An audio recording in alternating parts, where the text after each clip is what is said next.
Welcome to your Time Management Revolution. This is Time Management Fixer Helene Segura.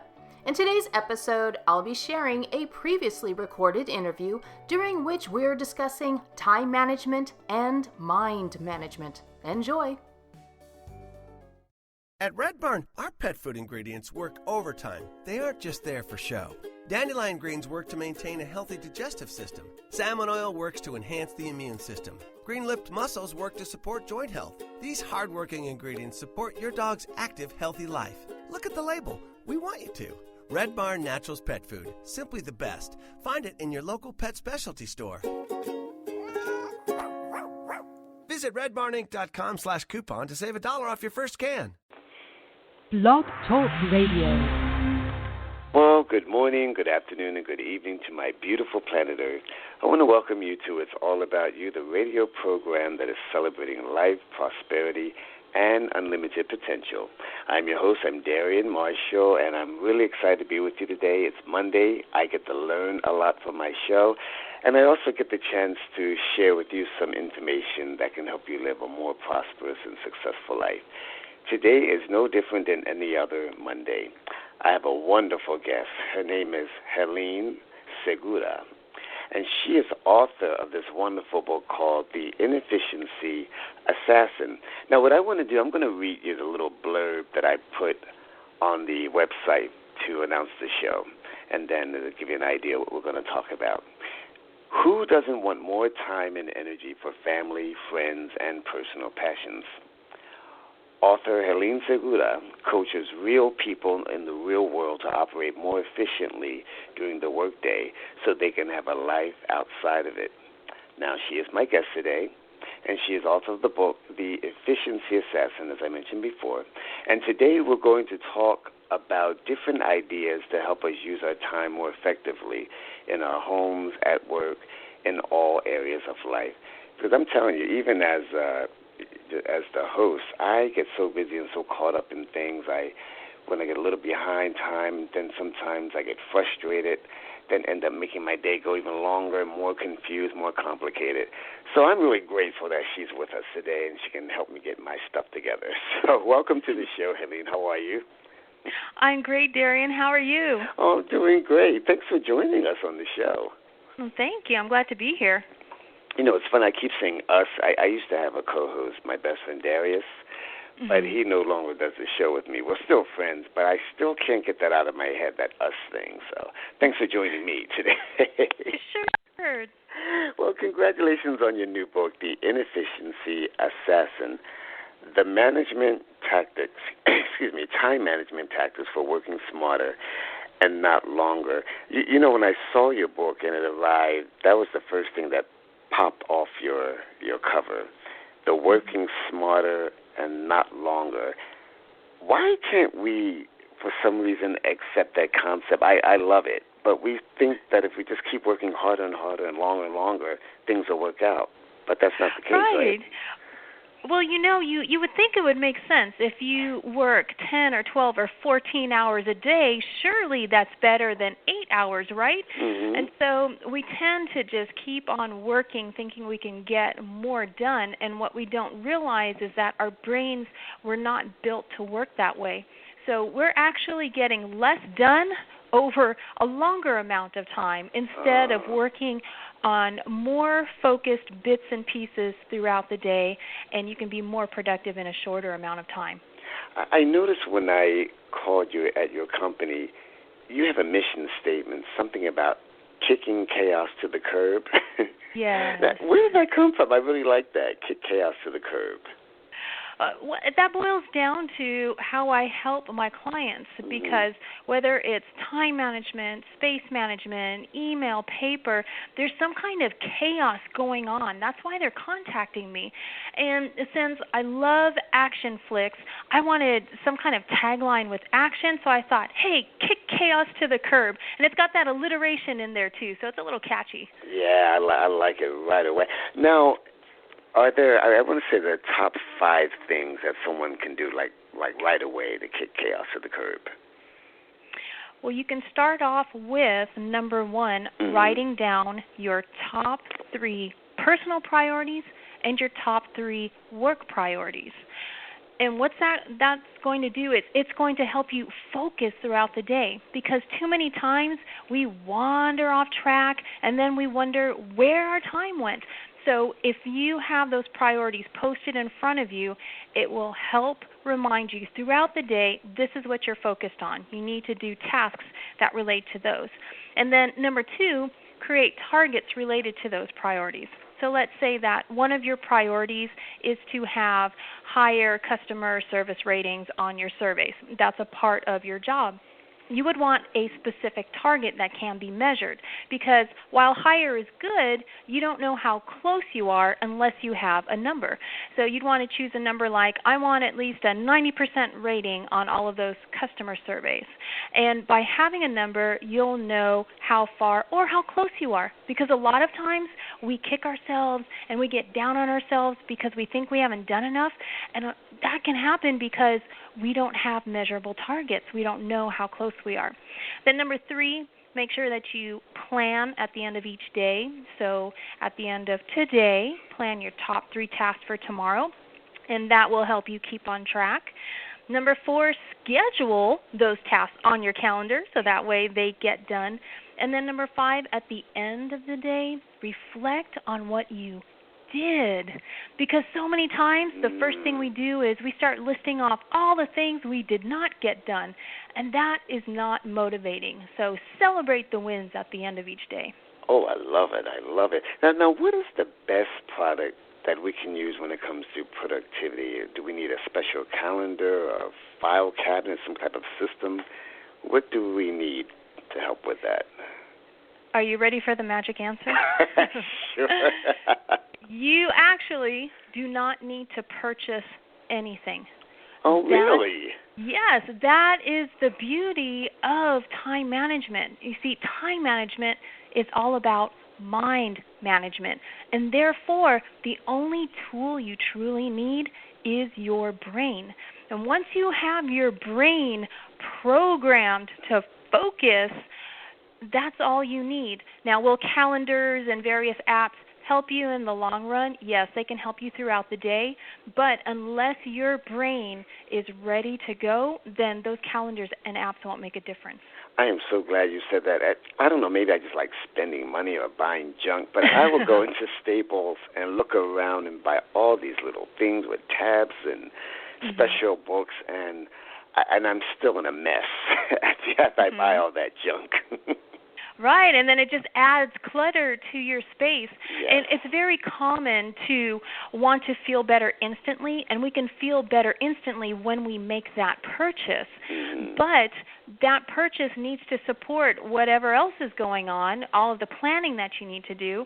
If that planning doesn't happen within your thought process, then all that stuff that you bought at the store won't do you much good. Right. Oh, now you tell me. Right. Yeah. Sorry, did you save your receipt, Darian? Take him back. Well, that's excellent advice. It really is. Now, how can we turn a to-do list to a done list? I'm good at lists, but then sometimes I can get a little silly with it. Oh, my goodness. I have seen some outrageous lists, and I have some long lists too, but the key is on a daily basis, work from a much smaller list. What happens is that we tend to list everything that pops into our head that we think we want to get done the next day, and we carry around this list with 30 things on there, and it's not humanly possible to finish all 30 in one day. So we're already setting ourselves up for failure. Instead, what you want to do is, if you do a mind liberation where you get everything out of your head, choose 3 or 4 items from that list that you know you have time to complete the next day, and that is going to be a successful to-do list because you're only focused on those things. If people interrupt you during the day, if suddenly you have to put out a fire, or if a great opportunity is dropped in front of you, it's easier to get back on track when you have that narrowed focus on the smaller list. Very, very good. I'm going to jot some of this down. I tell you, whenever I do this show, it feels like I'm taking a mini class on something because I learned so much. Yes. So how would you define productivity? Is there an actual definition for that? I guess we all have different ideas. Yeah. Productivity has to do with getting desired results without wasting materials, time, or energy. So how can you do a quality job with minimal resource output? That's productivity. If you can do a quality job in 3 hours instead of 5, why not do it in only 3? What's the quickest way to get to the end result and still have it be that quality result? Good. Procrastination. I want to ask you about that, putting things off. And if you look up the word procrastination, you'll see my head there. Oh. What causes that for people, and how can we stop it? Because I'm big on that. Well, procrastination, according to psychologists, is the act of wanting to feel better now. Procrastination is the adult version of a 3-year-old's tantrum. You know, when you see that 2 or 3-year-old saying, I don't want to, and stomping your foot, that's what procrastination is. So in order to combat it, the first thing you need to do is realize that you are doing it. So many of us operate on autopilot throughout the day. We just kind of grab or do whatever's right in front of us instead of being fully present and cognizant of what's going on. So if we can catch ourselves procrastinating, the first thing we want to do is ask ourselves, why? It could be because we are afraid of doing something. We're afraid of messing up. Maybe we've got some perfectionistic tendencies. If that's the case, you need to talk yourself down from that 150% bar that you've set unrealistically and lower it down so you're not afraid to finish it. Sometimes we procrastinate because we don't know how to do something, and we're afraid to ask. So if you don't know how to do something, go to the old Google machine and look it up if you're afraid to ask anybody. So you want to figure out why it is you're stalling on this task in front of you or this decision that you have to make. And that way you can face it. Ask yourself, will delaying working on this task support me, my priorities, my goals? The majority of the time it's going to be no. You need to get that done so that way you can have a better life. So if you can have that conversation with yourself when you catch yourself procrastinating, you're going to procrastinate far less. Okay, so if productivity is all about the time management and, as you brought up, mind management, what does the Inefficiency Assassin offer that other books on the subject don't offer? Your book, The Inefficiency Assassin. I've written the book so that no matter what brain type you have, you will be able to get information from the book and apply it to your life. There are quite a few excellent productivity books out there, but many of them are written to folks who are already concrete, sequential, detailed people. So they're already on the organized path. Yeah. And that's great, but that doesn't fit everybody's personality or brain type. So with my book, I've written it so it would be consumable by anybody, no matter what brain type. And then in addition to walking people through all the different stages of applying productivity techniques to your day, I also have at the end of the book a section called Situational Solutions. And these are the 13 problems that my clients consistently face and their productivity roadblocks that get in the way. So you've got all the solutions right there in one book to solve every challenge that you have. And I tell you, when your book came to me in the mail and I noticed you were part of New World Library, I was so happy because, well, first of all, your friendly personality is coming all through the airwaves, and it's all in your book. I had a chance to go through it and look at a few things. It's a very friendly spirit to your book, if I don't get too creepy on people by saying spirit. Oh, no. Not creepy at all. Even though it's a business book, somebody should have fun reading it. Because if you're reading the book, you already have enough challenges in your life. Another challenge should not be, how can I get through a boring book on time management? There you go, yes. I want people to have fun while they're learning and going through these changes. Because sometimes you just don't feel like reading a whole encyclopedia to learn something. You know what I mean? And this, I tell you, it's a very fun book to read. That's what makes it so nice. Would you give me your? Oh wait, I mentioned it earlier. Your website is HeleneSegura.com. Yes. Do you have another one, or is that the main one right there? That covers just about everything, but if people want to skip directly to information about the book, they can go to theinefficiencyassassin.com. Oh, great. Because sometimes I have guests who have more than one website, and I forget one over the other. So, yeah, that's great. Mm-hmm. Now, how did you get interested in time management? Was it something you thought about all your life, or you need it for yourself? Definitely not thought about my entire life. Some of it started in college because I flunked out of the dorms. I got kicked out of the dorms because of grades. And it was because I wasn't balancing my time. I was spending way too much time going out instead of focusing on my classes and jobs and more important things. And so I had to get things turned around, which I did, and I still had fun, but there was a balance there. And then as I moved into my adult life, as a teacher in a Title I school for 11 years, I was dealing with a lot of kids who had organizational challenges because if it's not tested on the state exam, teachers don't have time to cover it in class. Well, that's where I learned about time management and organization and how important it is being taught. And so that's what I would teach my students for the first 2 weeks of school. And I started teaching my colleagues the same thing, and then it snowballed into me starting my business 10 years ago. Awesome, man. You really don't sound like a person who has any problem with time management or anything like that. When I listen to you talk, it's really interesting. Well, the reason why I don't have those time issues is because one of my goals is not to. My husband and I communicate constantly about what our schedules are and what expectations are.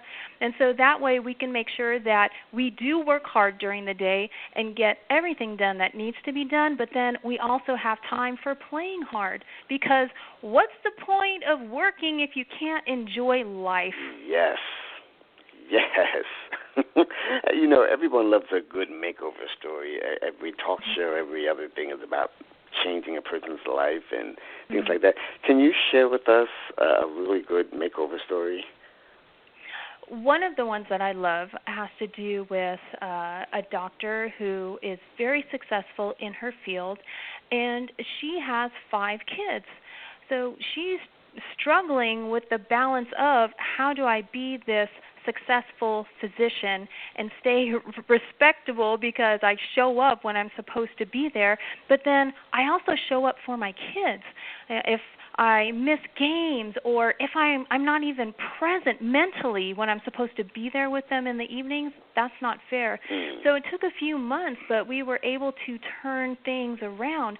So that way she was very focused at work because on top of everything else, she is diagnosed with ADD. She was able to focus at work and carve out family time in the evening. So she had that balance there. Now, were things done at the same time every day? No. That's a part of balance, figuring out when you do need to work late sometimes and having the family there to support you with that. Or maybe some days you can cut out a little early and go have fun with the family. So that's a part of the balance act. Terrific. Now, earlier we talked about the kick chaos to the curb and where that came from. Where did the actual title of your book, The Inefficiency Assassin, come from? There were adult beverages involved. I had gone to a marketing class and was told that my job title of productivity consultant was mighty boring and generic. So I was brainstorming with some colleagues, business associates, and we started throwing out ideas, and that's where the beginning of the thought started. And then officially, as this conversation continued, my husband and I were driving north of the Texas-New Mexico border, passing by a border station, and then all of a sudden just came out the inefficiency assassin, because there we were passing by all of these armed guards, and I'm a huge fan of spy movies, and also with after talking to the group previously about something exciting, I would say that the inefficiency assassin sounds a lot more exciting than productivity consultant. You are so right. I mean, it's almost scary at first when you hear the title, like it's a James Bond movie or something, and yes. then you find out what it's really about. I think it's clever. Thank you. I appreciate that. Now, after going over some of your information, they sent me a really nice package of who you are and what you do and things like that. You were interested in neuroscience and educational psychology. Then you became interested in time management. How did that happen? How did the two meet? I don't get that. Well, the two met because, as I mentioned, I struggled with grades in college, yes. and a lot of that was because of time. But even though I managed to get halfway decent grades in high school and decent enough grades to graduate from college, it was always a struggle to study and get through classes. It's like the information didn't stay in my head. It would just fall out of my ears, and I would forget everything. So it wasn't until grad school where I was forced to take an educational psychology course, and there was some neuroscience in there. I got to learn about how the brain and how it works. And I realized this entire time I was working against the nature of my brain. No wonder why I was having problems. So I was able to take that, and I got interested, and I read any kind of neuroscience or psychology that I can get my hands on, and that's what I teach to my clients, because so many people operate against the grain, against the way the brain was made. So if we can learn how the brain operates best, time management is so much easier. And that's so much easier. I'm trying to write like a secretary here while you're giving me this good stuff. Yes, well, you can listen to your podcast again if you want. And it's so funny. I don't know why I go through all that. You're like the third person who told me that. Yeah. Just play the show over later. Yes, but in all honesty, brain research shows that you're more likely to remember something if you write it down. So by writing things down during our conversation, you'll be more likely to hang on to that bit of information. Good. Yeah, I guess I got that habit from the religion my family is a part of. We did a lot of note-taking during the service, and it almost became like, you were just not right. If you were just sitting there just listening, you had to have your pen and a pad of paper to kind of jot things down. So I guess I got used to it. Part of the habit. Yeah. So what is the main focus? I think we got it through this mini interview. The main thing that you hope for people to get from reading The Inefficiency Assassin? I hope that they will realize that they can tell their time what to do. If you ever find yourself saying, I never have enough time, we need to work on that and adjust your mindset, because, like we said earlier, time management is all about mind management. You decide how you're going to use your time during the day, and you can tell your time what to do. Fantastic. Wow, we're pretty much toward the end of it. I've covered everything I wanted to cover, because I don't like to overdo it, because I really want people to get a copy of this book and really get the full benefit of it, because we only did a corner of the book of what we talked about tonight. And, I really want them to get the full effect of it. It's really wonderful. This is just off the top of my head, your writing style and all that, I mean, you literally, reading your book, I literally sound like I'm listening to you as you speak right now. Is that something you developed, or is that just a natural gift you have, or I'm really interested? Oh, thank you, first of all. I believe it's a bit of both. Mm-hmm. I have always written in a conversational style, and even though what I may talk about is serious, I'm not a very serious person. I am the type of person who might giggle at a funeral just because I think, I hear something silly and it strikes the brain and I start laughing. I know that's inappropriate, but I love laughter. And I think that we need to have more laughter, and I want people to feel comfortable, and that's why I write conversationally. I also write as if I am having a session with a client. So as you're reading my book, you are my client, my colleague, my friend sitting there, and we have our cups of coffee or whatever it is you'd like to drink while we're having our session. And that way you can be relaxed. And when you're relaxed, your brain is more likely to accept the information. Fantastic. Well, thanks for joining me today. My guest was Helene Segura, or Segura, depending on your accent. You rolled your R's just fine, and I feel so funny. Like I said before, I do speak Spanish, and some people, I roll their R's in certain words. And then, no, you can just say it the English way. You don't have to be so dramatic. So. Mm-hmm. But I really want to thank you for joining me today. This was fantastic. And again, the book is called The Inefficiency Assassin, Time Management Tactics for Working Smarter, Not Longer. And if you want to know more about everything we talked about, just go to www.helenesegura.com. And I look forward to being with you next week with another fascinating guest. So until then, may you be blessed and have a wonderful day. And so it is. That's what my unpredictable hair sounded like before Frizz. Sound familiar? We'll stop the crunchiness and celebrate your curls with Frizz Air Dry Waves. It gives you defined, touchable waves with soft, feather-light movement. No heat required and no frizz. And that's the sound you'll hear and feel with your defined, touchable waves from Frizz Air Dry Waves. Only from John Frieda.